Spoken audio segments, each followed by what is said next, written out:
Abdul Qasim Al-Junaidi jadi wali itu bukan wiridannya terlalu banyak, enggak. Beliau pernah bikin satu kalimat yang menjadikan Allah itu ridho. Kalimatnya begini, kalau malam beliau wiridan gini, ya Allah, kenapa engkau ngasih rezeki saya, padahal engkau tidak butuh saya. Kalimatnya sederhana. Kalau seorang majikan ngasih servis sama karyawannya, memang butuh pekerjaannya. Orang tua ke anak butuh kasih sayangnya.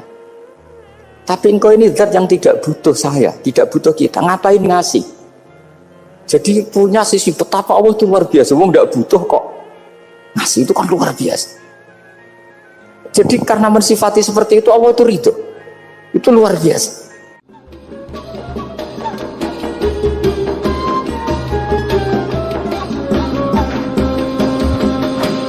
Saya termasuk orang yang meskipun masih muda itu gak pati-pati mati. Karena bukan berarti saya mesti soleh, mesti husnul khotimah, ya enggak. Ada istilah mati yang menyenangkan dalam diri manusia, yaitu Nabi ngendikan Allahumma ahyini maka natil hayatu khairan li wa tawaffani maka natil wafatu khairan li. Sebagian doa Allahumma ij'alil hayata ziyadatan li fi kulli khairin wal mauta rohatan li min kulli syarrin. Jadi mati itu akhir dari maksiat saya atau akhir dari potensi maksiat saya. Sehingga kata Sohibul Hikam, kamu harus percaya diri bisa selamanya tidak maksiat lagi. Orang kan tanya, masa manusia tidak bisa maksiat lagi? Ya bisa saja kamu pas taat terus mati, berarti sudah tidak bisa maksiat. Jadi ulama itu melihat mati itu akhir dari segala maksiat atau potensi maksiat. Nah, di sini hebatnya lagi-lagi GNU itu. Bohong fasik gendong kayak apa, kalau mati saya deh. Tombone menang kabeh, saya dia menang kabeh. Sesuai kayak ini, saya nih pun buatan sakit maling, buatan sakit korupsi. Oh gede saya ini. Itu satu ilmu yang luar biasa. Meskipun ya tentu agak ngawur. Tapi itu bagus. Secara ilmu bagus. Karena al-maut adalah rohatun min kulli syarr. Lagi-lagi yang menyelamatkan itu illa aliman au muta'alliman. Proses belajar mengajar. Saya baca banyak tentang halal haram dalam kitab Imam Ghazali itu. Tak ulang berkali-kali. Saya tuh dulu ya gak paham. Karena kitab paling susah di bab Imam Ghazali itu menurut saya kitabul halal wal haram. Termasuk bagaimana cara ngelola amwalus salatin yang terkenal korup, sementara menyumbang kamu sebagai jaizah, sebagai hadiah untuk para kiai atau untuk para guru. Itu perdebatannya ulama itu macam-macam. Ada yang bilang haram karena itu potensi haram, atau memang benar-benar haram.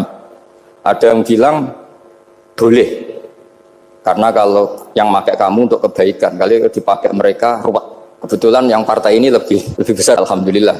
Terus dikiaskan sama ghanimah. Lagi-lagi karena baca, saya itu pernah ditanya seorang dosen di Jogja, Gus saya ini muslim mulai kecil dan saya peneliti, saya pernah sekolah di mana-mana. Yang ganjil dari saya tentang Islam itu satu, yaitu ghanimah. Kok kayak Islam itu rampok gitu ya, perang sudah orang kafir itu kalah, hartanya diambil gini-gini. Ya ghanimah. Terus saya memberi analogi, kalau ada garong ke kamu, bawa senpi, bawa pedang, terus kamu mengalahkan garong itu, alat-alat itu kamu kembalikan apa kamu sita? Ya saya sita, nanti dipakai garong lagi. Ya kira-kira seperti itu. Kalau dikembalikan ke orang kafir berarti menjadi kekuatan kekafiran lagi, dan itu harbi. Dia baru nerima. Lagi-lagi ini barokahnya baca. Makanya saya diminta sama sini, ya saya tentu faktor hormat karena bapak saya memang dulu ngaji sama Badullah. Mbah saya itu terkenal wali, yang bapaknya bapak. Itu kalau kesini nyifati Badullah pun satu. Nur disitu mondok gini itu enggak apa-apa. Pondok elek lah, kiaimu wali. Zaman itu bapak itu di kamar kursi ya masih ada kakinya. Saya dulu sering dijak ke sini sama bapak. Jadi mbah saya itu terkenal wali dulu. Jadi mbah saya itu tirakat terus sampai kapundhut itu poso terus. Kebetulan cucunya agak niru. Saya tidak niru itu karena itu Gus Zaki. Memang disuruh tidak niru. Kata mbah saya, kira usah tirakat, terus tak tirakati aku. Itu. Jadi saya, Mbah Mun juga gitu. Kowe haram tirakat, terus tak tirakati aku. Saya senang sekali. Tapi tua-tua kok mikir putu. Nah, terus nirakati putuku sopo.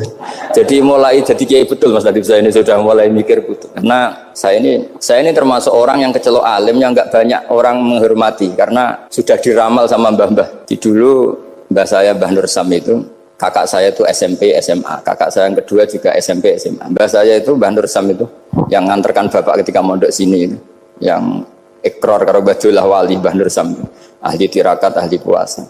Itu bilang, Nur, anak sing iki aja pondok, aja sekolah no. Sumben sing ngalim ku anak sing iki. Ketika saya hampir tamat SD sama mbah saya Tuban, mbah saya Narukan juga disabdo begitu.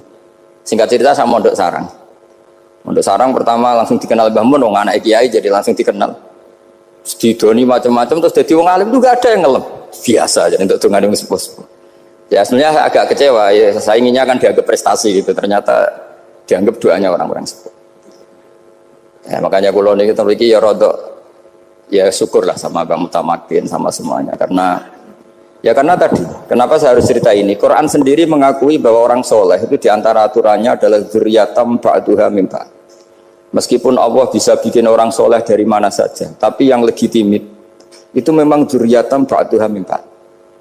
Dan kata zuriyah itu tasmalu auladal inas, kata Ibnu Hajar al-Asqalani, memasukkan turunan yang dari ibu. Meskipun tentu secara wali nikah atau secara disiplin nasab dari ibu itu tidak ngefek. Tapi dari segi fa'innal irqad jassas, bahwa sistem tubuh kita itu tetap ada gen dari seorang apa? Ibu.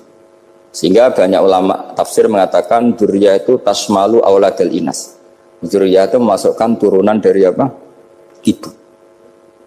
Bapak saya itu nasabnya nasab wali, jadi babahnya itu suka tirakat, suka.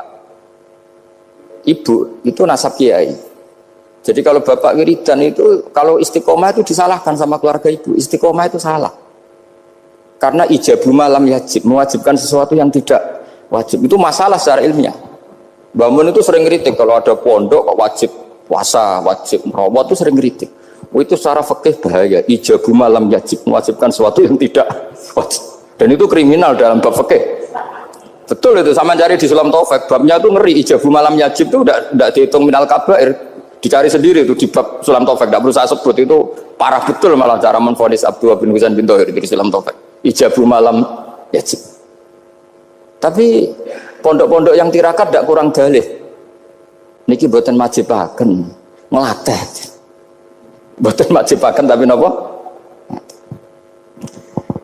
Nah, silsilah dari keluarga ibu itu suka ilmu.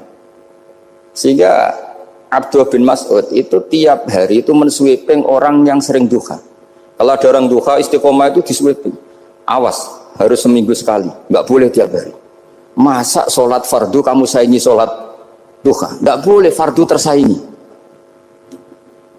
Itu Abdullah bin masyhur, sampean cari di Al-Hunyah. Sayyidah Aisyah kalau ada orang duha tiap hari dimarahin. Dan itu secara konstitusi ilmu benar, karena Nabi Qiyamul Lail Ramadan itu hanya 4 hari yang dipandu. Lainnya itu enggak. Khasyata ayyufradu alaihim, kalau dalam sahih takut dianggap fardu. Akhirnya istiqomah itu masalah di keluarga saya yang dari ibu. Nah kebetulan kita ini suka ada istiqomah, akhirnya ya seperti ini. Tapi ini ilmu harus kita bicarakan. Tapi yang istiqomah, Bapak itu pengagum Badullah. Bapak itu suka sama istiqomah karena punya guru dulu Ki Zubaidi istiqomah, Badullah istiqomah. Tapi jangan kira Badullah itu hanya istiqomah. Saya punya sanad banyak, mungkin Gus Zaki lebih tahu. Sering saya diceritakan Bapak. Badullah itu anak ambek wong fasih teman-teman itu rapati cocok. Senajan to majibno fasih. Tak takoki iki ngopo. Engko nek ke fasihan darane wong awam untuk ganjaran. Mergo macane Quran gak fasih. Padahal untuk ganjaran mergo seneng Quran. Jadi, terus tak takoki Bapak, niku saged damel syariat mboten? Ya ora kenek, pokoke ngono. Jadi go ngekrori. Artinya beliau ndak ingin lah gara-gara kita terlalu pakem tajwid kemudian menganggap siapa saja baca Quran salah kemudian tidak dapat pahala. Bisa saja hamalahum ala ayaqraul Qur'an apa mahabbatuhum wa iskuhum wa kada wa kada. Jadi akhirnya saya jadi tahu. Oke, secara makhraj salah, tapi iseknya benar, mahabbahnya benar, brontonya benar. Jadi sebetulnya Badullah itu punya sekian makalah tentang ilmu. Hikam juga gitu. Nur nak cah santri ngaji ihya itu jauh oleh, tapi nak ngaji hikam mojo.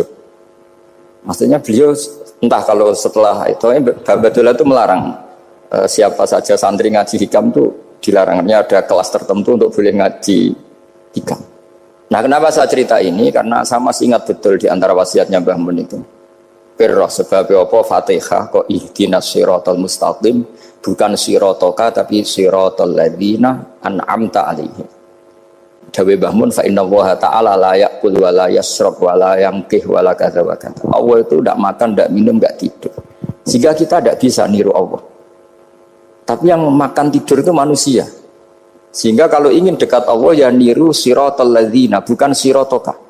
Kita cara tidur niru Kanjeng Nabi, niru ulama, cara makan, cara minum, niru Allah tidak bisa. Makanya bukan ihdinas siratal mustaqim siratoka tapi siratal ladzina an'amta. Maka dalam beragama itu butuh master, butuh panutan. Ya tentu Mbah Mun oleh ngendikan pakai luwet orang-orang kuno. Cara Mbah Mun pakai cantolan. Maka saya punya makalah banyak dari Bapak, dari Mbah Mun, dari Mbah Zubair, dari sampai saya itu hafal sanad sampai Rasulullah Shallallahu Alaihi Wasallam. Karena yang bisa mengawal ilmu itu sanad. Termasuk saya di sini bawa kitab Ar-Risalah Al-Qusairiyah. Nanti saya baca beberapa panutan kita. Di sini ada Abdul Qasim Al-Junaidi, ada Abu Yazid Al-Bustami, ada banyak ulama yang ditulis Ar-Risalah Al-Qusairiyah. Dan itu yang membentuk Imam Ghazali, kitab Ar-Risalah Al-Qusairiyah. Tapi sekarang kita ini tidak belajar lagi tentang tasawuf. Tasawuf itu Abdul Qasim Al-Junaidi jadi wali itu bukan wiridannya terlalu banyak, enggak. Beliau pernah bikin satu kalimat yang menjadikan Allah itu ridho. Kalimatnya begini, kalau malam beliau wiridan gini, ya Allah, kenapa engkau ngasih rezeki saya? Padahal engkau tidak butuh saya. Kalimatnya sederhana. Kalau seorang majikan ngasih servis sama karyawannya, memang butuh pekerjaannya. Orang tua ke anak butuh kasih sayangnya. Tapi engkau ini zat yang tidak butuh saya, tidak butuh kita. Ngapain ngasih? Jadi punya sisi betapa Allah itu luar biasa. Wong tidak butuh kok. Ngasih itu kan luar biasa. Jadi karena mensifati seperti itu Allah itu ridho. Itu luar biasa.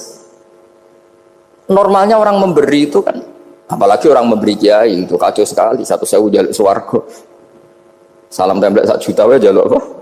Swarga itu parah lagi. Nanti kalau enggak masuk surga diundat-undat. Itu ngeri lagi itu 1 juta minta apa? Surga. Sayyidina Ali itu diantara sebabnya beliau dekat Allah itu karena muamalahnya sama Allah itu benar. Di antara muamalah itu yang diriwayatkan di kitab Ar-Risalah Al-Qusairiyah adalah masyhur itu. Kafani izzan antakuna li rabban wa kafani fakhran an akuna laka abdan. Tiap malam ya beritanya itu, ya Allah, saya sungguh sangat mulia karena engkau yang jadi Tuhan. Coba kalau saya dituhani manusia yang mati atau dituhani siapa yang mati juga. Wa kafani fakhran an akuna laka abdan. Saya ini bangga sekali karena jadi budak, jadi hamba zat yang tidak mati.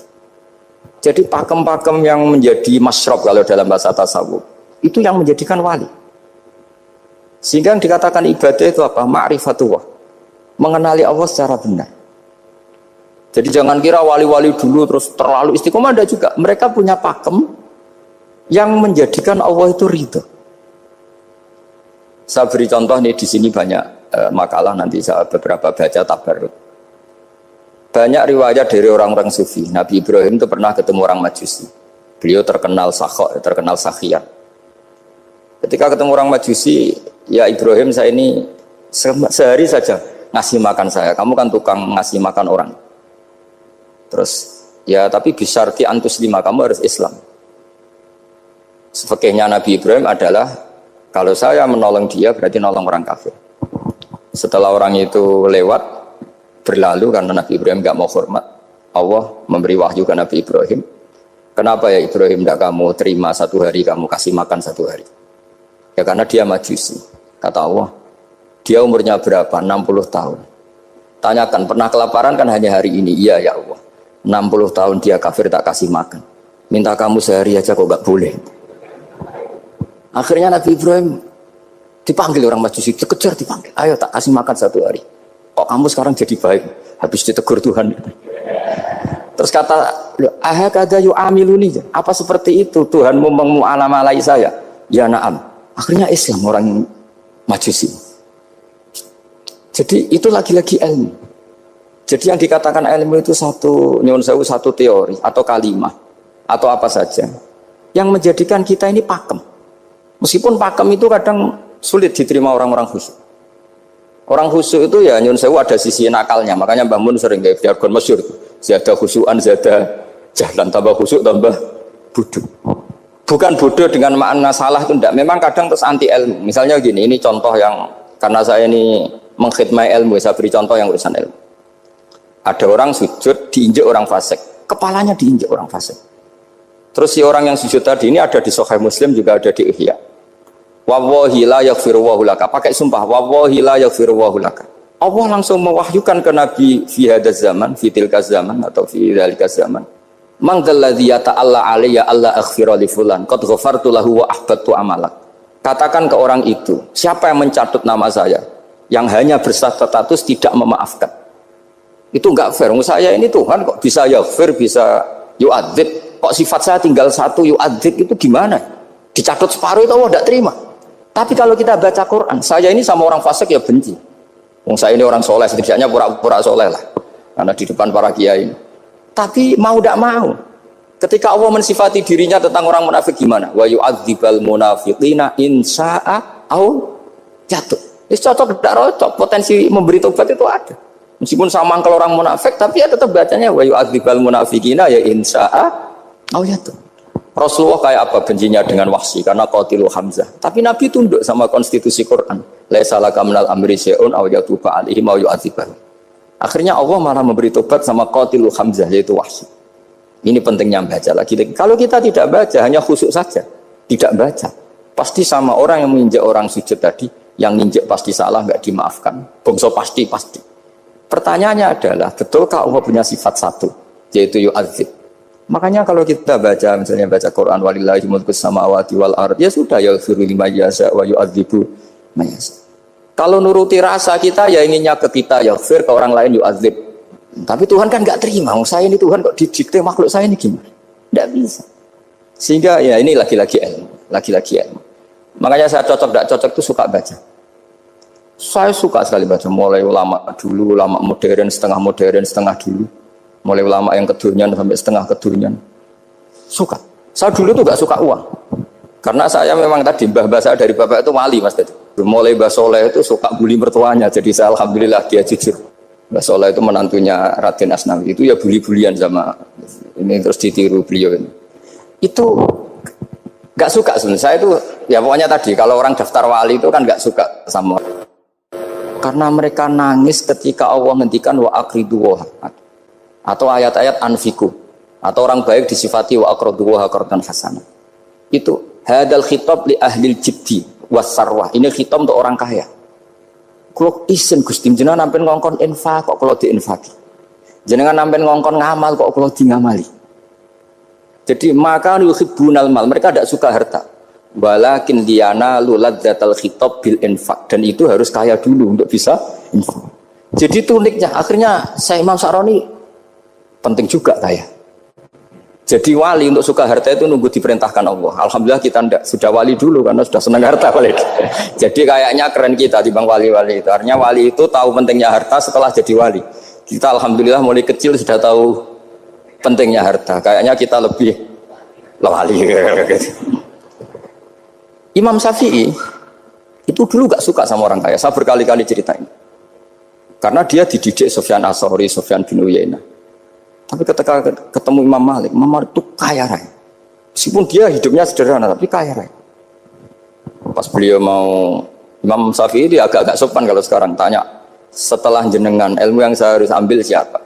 Kata Imam Malik, yang sealim saya itu sudah meninggal Abu Hanifah, tapi muridnya masih, namanya Muhammad bin Hasan Asy-Syaibani. Kamu datang ke sana. Semalam itu Imam Malik dikasih uang 500 dinar. Padahal 1 dinar itu 4,25 gram, bisa dihitung berapa ratus juta. Terus separuhnya dikasihkan Imam Syafi'i. Nah, kita kasangoni. Pagi-pagi diajak ke Baki. Dulu Baki itu ada kafilah rental unta. Mana kafilah yang mau ke Irak? Kita, ya sudah ini antar, tak bayari. Diantar Imam Syafi'i. Diantar ke Imam Muhammad bin Hasan Asy-Syaibani di Irak. Itu ketemu Muhammad bin Hasan Asy-Syaibani pertama itu apa? Beliau itu kalau ngitung uang di meja. Emas-emasnya di meja, uangnya dolar, semuanya di meja. Tambah kaget, ini saya sama Imam Malik ingkar, ini malah lebih parah lagi. Kata Muhammad bin Hasan Asy-Syaibani, "Atajabu min hadza." Kamu kagum dengan ini, merasa aneh? Iya. Ya sudah, ini tak kasihkan orang fasik, tinggo demenan, tinggo judi. Jangan, jenengan saja. Kalau jenengan kan orang soleh dipakai kebaikan, berarti orang soleh boleh kaya. Angsal-angsal. Semenjak itu Imam Syafi'i kebablasan. Sampai fatwa kiai fakir itu haram. Kiai bisa bikin rumah bagus, bikin rumah jelek, haram. Puasa al-Islam ya Allah wala yulah. Nah lagi-lagi kebetulan kita sebelum ngaji Imam Syafi'i sudah seperti itu. Jadi ini justifikasi. Lagi-lagi itu ilmu. Saya ulang lagi-lagi itu. Akhirnya saya membaca kitabnya Imam Sa'roni namanya Al-Minanul Kubro. Itu beliau cerita wa mimma manallahu alaihi. Kesannya kayak orang sombong. Tapi sebetulnya yang sopan itu yang sombong. Karena Imam Sa'roni kan bilang, Kamu harus memaklumatkan diri kalau antum minal ulama il amilin. Kamu termasuk ulama yang amilin. Terus ditanya sama orang-orang, bagaimana kalau nyatanya ndak? Kamu tadi subuh sholat, iya saya sholat. Kamu tadi zuhur sholat, iya saya sholat. Kenapa ketika kamu maksiat ingat terus, ketika kamu taat tidak ingat? Berarti kamu anggap Allah itu menyesatkan kamu tapi tidak pernah ngasih hidayah sama kamu. Pas delok rondo ning dalan kok maksiat, bar sholat atau syukur, bar zuhur atau syukur berasa. Berarti kan nyifati Allah, hari ini Allah ngasih saya maksiat. Sementara lupa kalau Allah ngasih sholat zuhur, sholat asar, sholat maghrib, sholat. Oh sudah di situ al-imanul kubra, orang itu soleh semua. Nah saya itu termasuk orang yang didikte oleh kitab, terbentuk oleh kitab Al-Minanul Kubur. Jadi di situ hidup itu enak semua. Makanya saya itu masih ingat dialeknya dua orang alim. Nggak perlu saya sebut, ini agak sensitif karena ceritanya itu ada anaknya kiai mau nyalek. Karena dia anaknya kiai tanya, Mbah dalilnya nopo nanti yang kepengen jadi jabatan, mencari jabatan itu sah. Kalau yang jawab tak sebut gak apa-apa namanya. Jawabnya Mbah Mun oleh gak apa-apa. Nabi Yusuf juga ada jabatan. Terus beliau baca qalat alni ala khuzainil ardi inni khafifun alim. Nabi Yusuf juga ada jabatan ya Rabb. Didebat sama orang alim. Itu Nabi Yusuf syariatnya itu mansukhah bi syariati Rasulullah Muhammad sallallahu alaihi wasallam. Setelah tamunya pulang, Mbah Mun dibantah gitu. Dari Mbah Mun gini bilang, anut kiai wae oleh pemenang anut nabi. Sama singkat kalimatnya. Anut kiai wae oleh pemenang anut. Artinya Nabi Yusuf kan minta jabatan ij'alni ala khuzainil ard. Jadi akhirnya semenjak itu fikih-fikih ilmu tadi saya ulang lagi. Akhirnya saya cari, termasuk saya disuruh bangun. Saya golekno dalile nak wong soleh kok oleh jabat. Batinku, wong dalil kok diorder saya ya sempat. Ternyata saya cari-cari ya tadi am yahsudunan nasa alama atahum wa min fadli faqad ataina ala Ibrahim alkitab wal hikmata wa atainahum mulkan azim. Keluarga Nabi Ibrahim di antara sifat yang disebutkan Allah adalah dikasih mulkan azim. Sebab itu akhirnya kiai Indonesia itu mazhabnya Safiyah semua. Politik ya kerso, jabat ya kerso, proposal ya kerso. Saya ini, maksud saya ini yang menyelamatkan ilmu. Kalau orang khusyuk pasti gedeng. Kiai kok gelem proposal, kiai kok para pejabat. Tapi orang ilmu setuju. Nah saya nggak tahu setujunya itu bawaan ilmu apa bawaan nafsu tadi itu yang mulai saya data. Nah kalau saya kan bawaan ilmu saya baca. Jadi saya 22 hari itu kalau habis subuh ke rumah sakit, tapi kalau asar pulang ngajar. Ya begitu terus. Karena mbah-mbah saya itu sukanya ilmu Masya Allah. Karena ilmu itu penting. Apapun pakemnya para wali itu kalau diingatkan secara ilmu itu terus kayak runtuh. Saya berkali-kali mencontohkan. Dan itu valid, data itu valid. Sufyan bin Uyainah itu orangnya khusyuknya Masya Allah. Gurunya Imam Syafi'i, gurunya Imam Malik. Itu beliau menceritakan dalam kitab Khilyatul Auliya. Nabi Isa itu senengannya itu ceria sekali. Nabi Yahya itu senengannya bersengut, abusan, suka kayak takut akhirat, takut penyakit. Tapi bukan takut corona, enggak ya jelas kan. Saya akhir-akhir ini fatwa, sekarang jangan baca Uwais Al-Qarani, tapi Al-Qarni. Meskipun saya tahu ada yang baca Qarani di kitab-kitab, ada yang baca Qarni. Tapi sekarang wajib dibaca Al-Qarni sementara. Sekali dibaca Al-Qarani itu nisbatun ilah. Iya, jadi makanya ini untuk sementara dibaca, ngikuti yang baca Uwais Al-Qarni. Meskipun di sarah-sarah apa bi fathir ra wakila bi sukun, ya sudahlah sekarang harus ijma dulu Al-Qarni ya, karena kalau Al-Qarani itu akhirnya Nabi Isa ditegur sama Nabi Yahya. Mali aro kadohikan ka'anna kata manumin makrillah. Saya melihat kamu kok suka tertawa, seakan-akan kamu merasa aman, tidak kena azabnya Allah. Nabi Isa akhirnya balas tanya, Mali aro ka'abisan ka'anna katai asumin rahmatillah, taknatu min rahmatillah.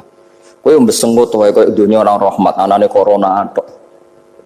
Padahal ya ono mangan, ono guyon, ono nikmat. Dan itu figur besar, akhirnya kita tahu. Dan saya sering cerita juga, setiap dakwah itu Nabi Isa nyari syirarun nas, Nabi Yahya cari khiyarun nas.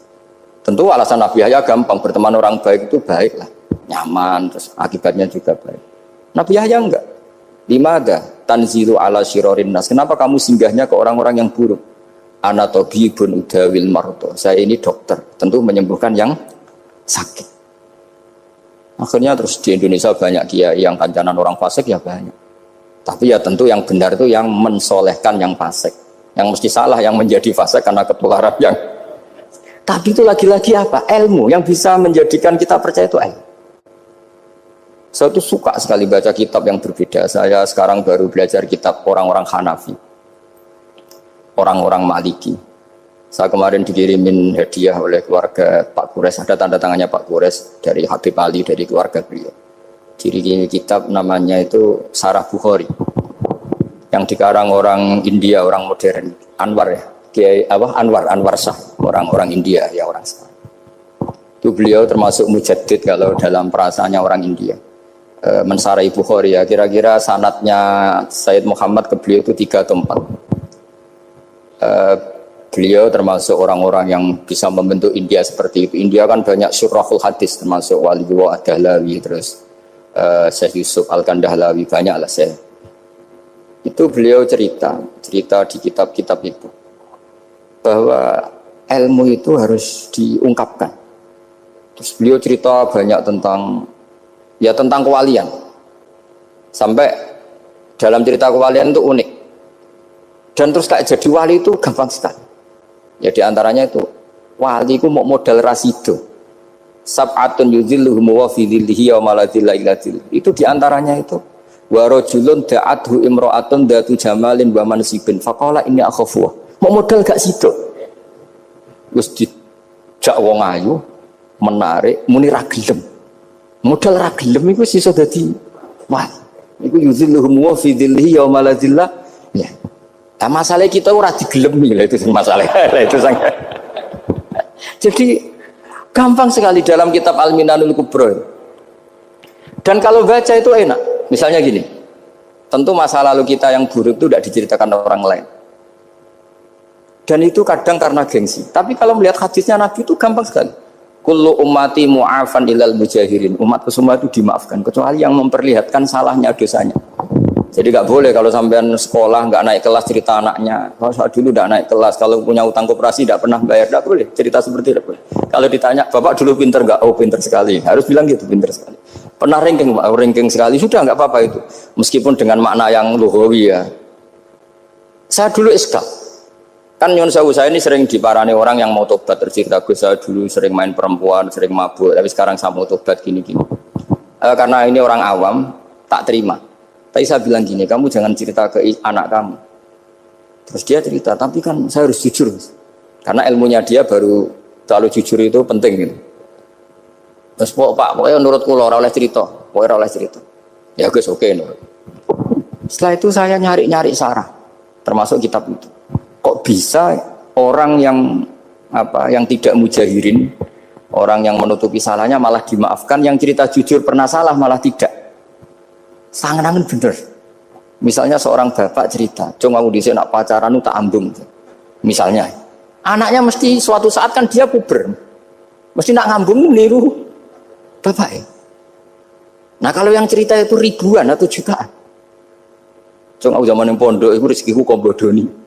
Kan terus jadi syariatun muttaba'ah. Apalagi yang cerita ini ternyata jadi kiai, ternyata gitu ya tetap jadi kiai. Jadi kalau pura-pura soleh di rumah pura-pura soleh, seakan-akan di pondok tidak pernah kodok, tidak pernah setor meluntir, tidak pernah apa kan?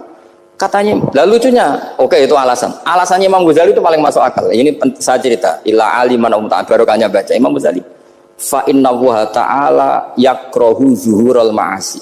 Wa min asbabi zuhur adalah al-mujahar. Karena Allah itu gak suka maksiat itu begitu kelihatan. Dan awal dari kelihatannya maksiat adalah semua orang cerita.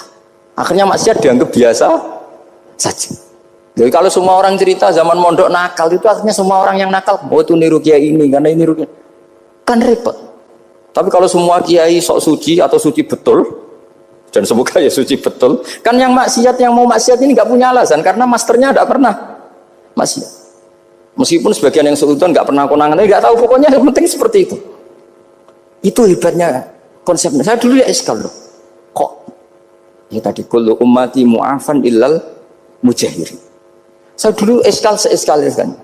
Tapi setelah baca Ihya kata Imam Ghazali, karena Allah itu enggak suka zuhurul ma'asi. Allah enggak suka kalau maksiat terlalu muncul. Dan termasuk sebabnya muncul adalah setiap orang jujur menceritakan masa lalunya. Sebab itu kita sebagai orang Islam yang entahlah istilahnya apa. Kalau istilahnya Mas Nadib Islam Nusantara atau moderat macam-macam lah. Saya termasuk orang yang sebetulnya ingin nggak setuju, bukan karena menentang. Nanti ngapalkan firqahnya kebanyakan. 72 aja ngapalkan banyak ditambahi Islam Nusantara, Islam moderat, Islam garis apa lagi itu? Oh garis lurus. Ada yang lagi lucu. Ya macam. Tapi setelah saya ulang lagi, setelah baca banyak, itu akhirnya menjadi tahu. Karena apa ya? Fitrah salimah kita. Misalnya gini, ada cerita di kitab-kitab. Nabi Musa pernah istisqa nggak mandi. Kan nggak terima, dia seorang nabi kok istisqa nggak mandi. Saya ini kali muka ya Allah, kenapa doa saya nggak mandi? Terus kata Nabi, kata Allah, inna fihim namaman, di antara yang berdoa sama kamu yang istighosa kubro itu ada yang namaman, tukang ngadu itu. Nabi Musa ngajarin Tuhan, ya Allah kan gampang, kasih tahu dia siapa tak usir supaya tidak ikut istighosa, kan selesai. Terus dari pengiran lucu. Saya ini Tuhan, anha anin namimah. Saya ini Tuhan yang mengharamkan namimah. Maka saya tidak akan namam. Anha anin namimah wa akunu namaman. Saya ini mengharamkan hadu-hadu kok terus dudono sing kan ya sudah Gusti kalau gitu. Lalu solusinya gimana ini? Nanti solusinya gimana Tuhan? Ya sudah kamu nyari hamba saya yang namanya ini. Cari sama Nabi Musa. Ketemu orang namanya hitam. Makanya saya sama Mas Nadiem itu sungkan karena di antara wali itu ada yang hitam. Oh hitam terus nggak apa-apa ini biar impas, biar saya sampean bisa jadi wali karena madlum kan. Itu ketemu. Setelah ketemu sama-sama nur. Anta bareh, ya saya bareh. Terus anta Musa, ya saya Musa. Kenapa kamu tahu? Dikasih tahu Allah. Ini karena sama satu nabi, satu wali. Terus saya ini mau istisqa gak mandi, tapi sama Allah disuruh minta doa sama kamu. Itu doanya tuh ngawur sekali, bukan sekedar ngawur sekali. Ya Allah, apa engkau sudah tidak punya stok air sehingga tidak ada hujan? Gitu. Apa angin-angin sudah tidak nurut sama jenengan sehingga tidak bisa menghalau awan untuk menurunkan hujan? Fakah ada Musa ajab tisaw, itu di semua kitab. Musa hampir saja jotos, dianggap doa yang enggak sopan. Tapi kata Allah, la tadribhu ya Musa fa innahu adhakani fil yaumi salasa marrat. Dia bisa bikin senyum saya sampai 3 kali kan. Lu soal mereka maksiatuhum la tadruka. Maksiat mereka itu tidak ngefek ke engkau kok jenengan pertimbangkan. Maksiatuhum la tadruka. Akhirnya langsung hujan. Jadi kadang doa itu ada yang ngawur. Maksiatuhum, makanya saya itu kadang berani berdoa Indonesia aman. Secara fikih ya kadang kok nak gak ono apa-apa sing maksiat meneh. Kadang ya mikir. Ya nak sing taat meneh, tapi kok nak ono apa-apa sing maksiat ya maksiat meneh. Saya pernah ketika Jogja sering gempa itu pernah mau berdoa. Ya Allah semoga bebas dari gempa, tapi terus saya mikir. Memang kalau nggak ada gempa ya yang sholat aman, tapi yang maksiat juga daripada menggurui Allah sudahlah, tidak berani berdoa saya sudah Gusti ini dunia ini jangan pun terserah jenengan. Tapi saya sebagai orang muslim sing apian kan ya kepengin arham linnas. Boleh dalil lu kangelan, tapi gara-gara baca kibarek tadi maksiatuhum la tadurruka. Maksiat mereka itu tidak bahaya bagi kita. Pun Gusti ra usah kakean pertimbangan pun udan mawon. Udan langsung. Lagi-lagi karena baca. Termasuk di Al-Minanul Kubra itu ada cerita tentang Nabi Isa. Cerita itu tidak hoax, ini kata Imam Sa'roni. Ada orang itu perajin sepatu, perajin sandal. Ya Allah, engkau itu bilang butuh sandal ukuran berapa, nanti tak bikinkan. Engkau bilang kendaraan kamu apa, nanti saya yang fasilitasi ada ini. Pakaiannya kalau dames. Apa? Pokoknya saya ingin khidmah sama jenengan. Terus Nabi Isa yang terkenal baik itu, ya faham mabibat sih hampir saja dibukut. Kata Allah, jangan Isa. Dia muji saya sesuai yang dia ketahui. Lagi-lagi baca. Jadi tidak bisa kita mengadili orang lain ini kalimat ini tasbih wa bil khalqi itu tidak bisa, tidak segampang itu. Kecuali yang ngomong orang-orang Mu'tazilah atau orang-orang Khawarij mungkin kita lawan karena berdasar ilmu. Kena wong lugu rusak. Karena orang lugu itu gimana ya? Seperti Ahmad ditanya, kamu mukminah? Terus dites sama Nabi. Aina Allah fa asyarat ila sama. Allah di langit. Coba kalau kamu tauhidkan Allah la yakhullu fi makanin. Berarti kan masalah itu karena Allah laisa kamitslihi. Saya juga pernah diprotes kiai, kenapa ada istilah senyum, istilah susah. Padahal Allah nggak pernah susah. Tak tanya kiai itu. Saya kan sering bilang Allah susah, Allah apa. Gus, kok gitu? Padahal Allah kan enggak pernah. Tak tanya, kamu hafal Quran? Enggak. Ya sudah, baca aja ayat falamma asafunan taqamna minhu. Itu doire asafa itu kan asifa ya safu asafan. Diikutkan wazan afala berarti asafa yuksifu. Berarti kayak dengan ata lah. Ya ata ya'ti itianan, kalau ingin wazan afala kan ata yu'ti ita, sama dengan falamma asafu mongko sumangsani gawe susah sapa Fir'aun wa kaumu nak ing ingsun. Fir'aun mari ribet, mari aku susah, aku pengiran jadi tandingi. Intaqamna minhum kataku. Akhirnya dia itu bilang, jebule ning Quran yo ana istilah Allah susah. Ya sembol aku itu wong aku hafal Quran dadi spontan bahasaku mbok salah mbok ora iku ana kembarane Quran. Sampeyan masih khusyuk ora hafal Quran akhirnya yo ngene iki kata saya. Akhirnya jebule ilmu itu penting, wis suwe nah ilmu itu penting kata saya. Jadi ini lagi-lagi illa aliman au muta'allim. Jadi saya tuh dapat barokahnya ilmu. Saya sebagai manusia ya takut mati, tapi tadi kalau kadang-kadang melihat mati itu rohah min kulli syarrin. Kita ini meskipun nyun sewu sekarang tidak zina, tidak korupsi, potensi itu tetap ada. Dan yang bisa mengakhiri potensi itu apa coba? Al-maut. Sehingga Nabi ngajarkan kita itu gampang sekali dalam beragama. Ij'alil hayata ziyadatan li fi kulli khairin wal mauta rohatan li min kulli syarrin. Lagi-lagi ilmu yang menyelamatkan kita itu ilmu. Sehingga Umar bin Abdul Aziz ketika mau meninggal, semua keluarganya nangis. Dia tanya, kenapa kamu menangis? Karena engkau mau meninggal. Memangnya setelah saya meninggal mau kemana? Ila Rabbin Karim, ila Rabbin Rahim. Jadi segampang itu untuk melihat. Nah, tapi kalau kita tidak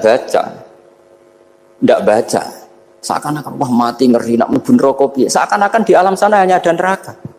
Padahal anak indadzoni abdi. Daripada nganggep neraka masalah atau eleng pangeran kan ini. Lagi-lagi baca. La yamutan ahadukum illa wa yuhsinudzanna billah. Jangan sampai seseorang mati kecuali dalam keadaan husnudzan sama. Saya itu masih ingat Gus Yaki pas Bapak gerah itu tak antar ke Karyadi di Semarang. Itu mau kapundhut itu cek guyon. Jong ape mati mbok gawe ning hotel karena di pavilion. Sebelum mau kapundhut cek donga khataman Quran, baca sabbahat khataman. Terus tak khataman Quran, terus serasa nangis, aku husnul khotimah, terus kamu udah kok enak maksudnya, santai maksudnya enggak, ya relax aja. Seperti Mbah Mun itu dulu, saya tuh ya aku bela wafati sering ketemu, ya ada hanya saya tentu banyak orang sering ketemu beliau. Jawab Mbah Mun, Cung, aku nak mati Selasa berarti aku wong alim, nak mati Jumat berarti aku wali, kok penak kabeh berarti. Saya sebenarnya ingin tanya, nak Setu Mbah Tahat nih, tapi kok potongannya orang pantas itu. Ketika beliau nyatanya kapundhut Selasa, berarti senang status alim. Artinya orang-orang dulu itu, Imam Ghazali lebih parah lagi. Ya saya yakin ya semua orang Islam mati itu baik. Imam Ghazali lebih parah lagi. Itu beliau kapundhut, itu orang yang perjalanannya 3 hari itu sudah datang semua. Sore beliau beli kafan. Terus beliau bilang ke adiknya, saya nanti kalau mati yang imami orang ini. Jangan makamkan saya sebelum diimami orang ini. Dulu udah ada WA-nya Mas Nadim, udah ada grupnya. Itu ketika beliau sudah beli kafan habis sholat subuh, alayya bil kafni, kafan saya bawa sini. Dikasihkan sama adiknya.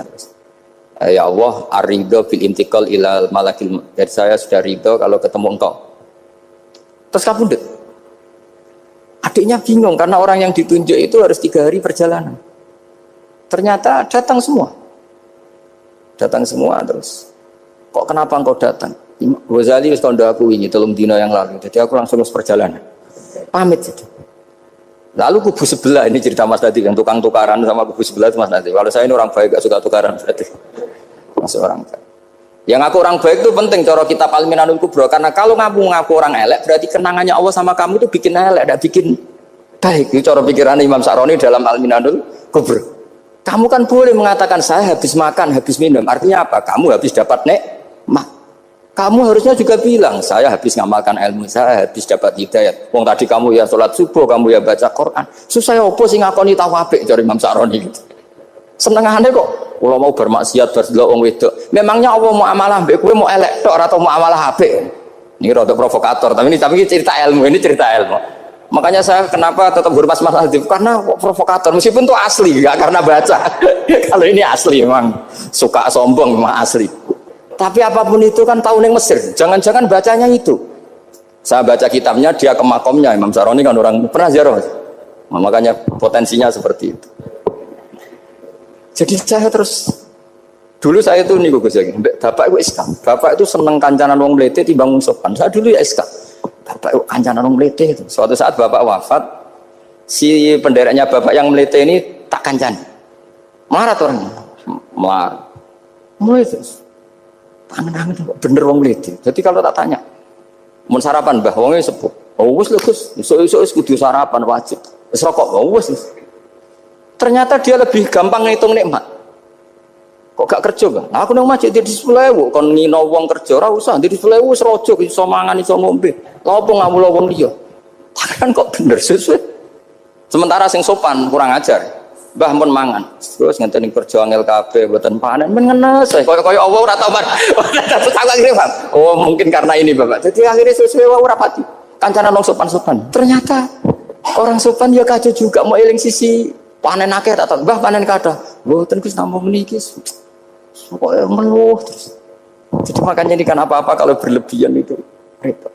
Seperti saya pernah ditanya, kalau orang Jawa Timur itu hormatnya sama kiai. Kalau sama orang biasa itu kurang hormat. Kalau orang Solo itu sopan-sopan, tapi ya sama-sama ada masalah. Kalau ada kultur semuanya sopan, nanti ya hum yukrimuna aliman wa fasikon wa solihan wa tolihan. Sopan yang berlebihan akhirnya sampai pernah ada seorang kiai latihan. Ini kisah nyata. Wong itu teman saya. Ketemu orang Solo dihormati. Sempat GR, barokahnya ilmu saya dihormati orang. Bareng sama orang fasik, orang macam-macam ya dihormati yang sama. Jebule podo wae kan gitu. Artinya gini, kalau akhlak itu benar-benar kelebihan, tapi kalau berlebihan la farqa bainal alim wal jahil wal fas was soleh wat toleh, karena semuanya dihormati. Tapi kalau misalnya ada Jawa Timur yang membeda-bedakan manusia, kadang kita ini juga beratnya semua itu ibadullah, semua iyalullah semua. Jadi terus kita ini mikir yang benar yang mana? Setelah mengkaji ilmu, lagi-lagi setelah mengkaji. Nah makanya saya ingin sekali ilmu ini harus dikembangkan terus. Karena saya kenalnya Mbah Dola, Mbah Sahal, semua masyayikh ini min haitsul ilm. Karena ilmu ini yang cukup. Islam itu enggak bisa dikawal dengan khusyuk, enggak cukup. Yang bisa mengawal Islam itu hanya ilmu. Sebab itu fa'alam annahu la ilaha. Makanya orang Khawarij itu kata Rasulullah syarrul khaliq. Kenapa orang Khawarij dibenci Nabi? Karena suka khusyuk, suka ibadah tapi tidak suka ilmu. Nggih, ngoten mawon. Assalamualaikum warahmatullahi wabarakatuh.